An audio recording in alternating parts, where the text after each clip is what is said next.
YSR Congress party రాబందుల party అని చెప్పి పేరు మార్చుకుంటే బాగుంటుంది. ఎందుకంటే ఆంధ్ర రాష్ట్రంలో ఎక్కడ శవం కనపడితే అక్కడికి వెళ్ళి వీళ్ళు గద్దల్లాగా వాలిపోయి శవరాజకీయాలు చేయడానికి సిద్ధపడతా ఉన్నారు. ఈ రాష్ట్రం మిమ్మల్ని చీకొట్టింది, మీ పార్టీని చీకొట్టింది, జగన్మోహన్ రెడ్డిని చీకొట్టింది. కనీసం ప్రతిపక్ష హోదా కూడా ఇవ్వకుండా మిమ్మల్ని తీసి అవతల పారేసింది. అయినప్పటికీ కూడా జ్ఞానోదయం కలగకుండా, ఏమాత్రం సిగ్గు ఎగ్గు లేకుండా ఈరోజు మళ్ళీ తెలుగుదేశం పార్టీ నారా చంద్రబాబు నాయుడు గారి మీద బురద జల్లే ప్రయత్నం చేస్తూ ఉన్నారు.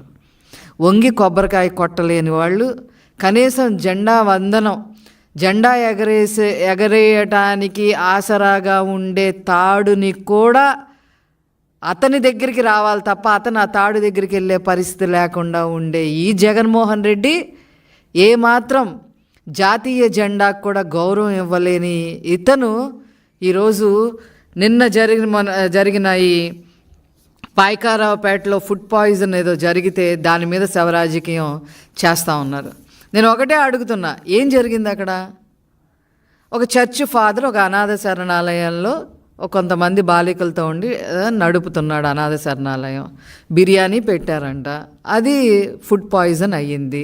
ఫుడ్ పాయిజన్ అయిన విషయం ఆ చర్చ్ ఫాదర్ ఎవరితో మాట్లాడా? అక్కడ స్థానిక ఎమ్మెల్యేలతో కానీ ప్రజాప్రతినిధులతో ఎవరితో మాట్లాడా? ఎవరితో మాట్లాడలేదు. 3 రోజులు అయిన తర్వాత అది విషయం బయటకు వచ్చింది.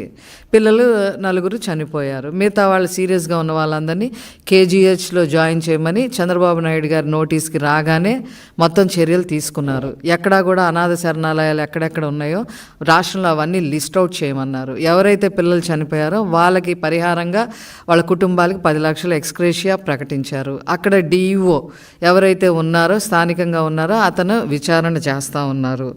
ఇన్ టైం మానిటరింగ్ చేస్తూ ఉన్నారు.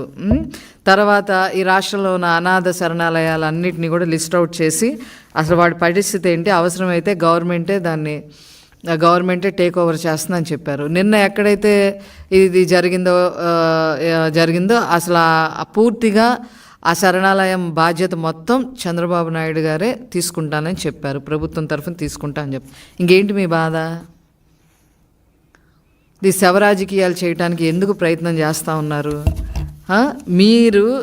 మీకు అసలు అర్హత ఉందా అని నేను అడుగుతా ఉన్నా. పులివెందుల్లోనే, అక్కడెక్కడ కాదు, జగన్మోహన్ రెడ్డి గారి ప్రభుత్వంలో జగన్మోహన్ రెడ్డి గారు ముఖ్యమంత్రిగా ఉన్నప్పుడే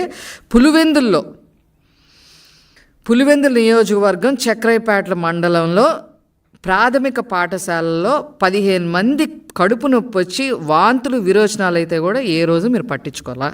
ఇది ఎప్పుడు జరిగింది? 27/11/2022లో జరిగింది.